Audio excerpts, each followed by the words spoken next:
Assalamualaikum warahmatullahi wabarakatuh. Sebelum saya memaparkan materi saya tentang ragam bahasa, izinkan saya terlebih dahulu untuk memperkenalkan diri.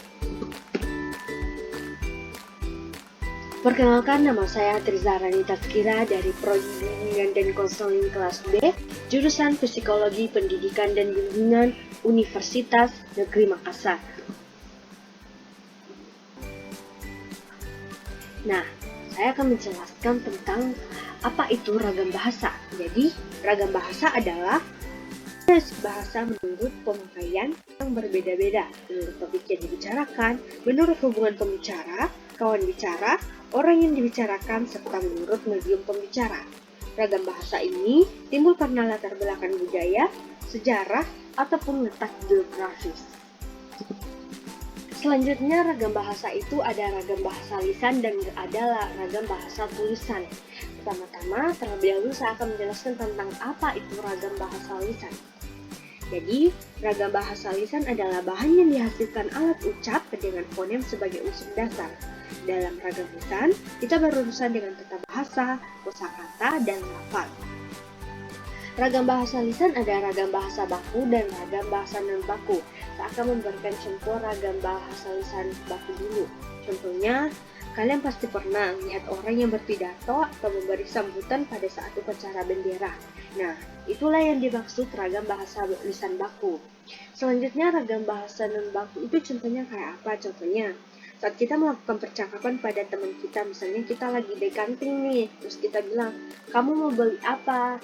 Atau kita lagi ngobrol sama teman kita, terus kita bilang, si ini lagi sakit nih, makanya dia tidak ikut bertanding. Nah, itu adalah salah satu contoh ragam bahasa non-baku. Selanjutnya, ragam lisan juga memiliki ciri-ciri, yaitu pertama memerlukan orang kedua atau teman bicara. Jadi kalau kita menggunakan ragam bahasa lisan, kita harus memiliki lawan bicara atau teman bicara kita. Kedua, tergantung situasi, kondisi, ruang, dan waktu. Dan yang ketiga, tidak harus memerhatikan unsur gramatikal, hanya perlu intonasi serta bahasa tubuh kita. Yang kedua yaitu tentang ragam bahasa tulisan. Jadi, apa sih itu ragam bahasa tulisan?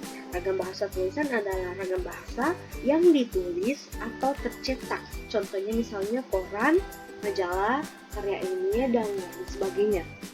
Ragam bahasa tulisan juga memiliki ciri-ciri yaitu tidak memerlukan kehadiran orang lain. Jadi berbeda dengan ragam bahasa lisan. Jadi kalau ragam bahasa lisan kan kita harus perlu teman bicara atau lawan bicara. Jadi kalau ragam bahasa tulisan itu tidak perlu memerlukan kehadiran orang lain. Yang kedua yaitu unsur gramatikal hadir secara lengkap. Ketiga, tidak terkait ruang dan waktu, dan yang keempat dipengaruhi tanda baca dan ejaan. Jadi kalau ragam bahasa tulisan itu ya dipengaruhi dengan tanda baca dan ejaan. Baik, itulah materi yang bisa saya paparkan. Mohon maaf apabila ada kata yang salah dari materi saya. Saya akhiri. Wassalamualaikum warahmatullahi wabarakatuh.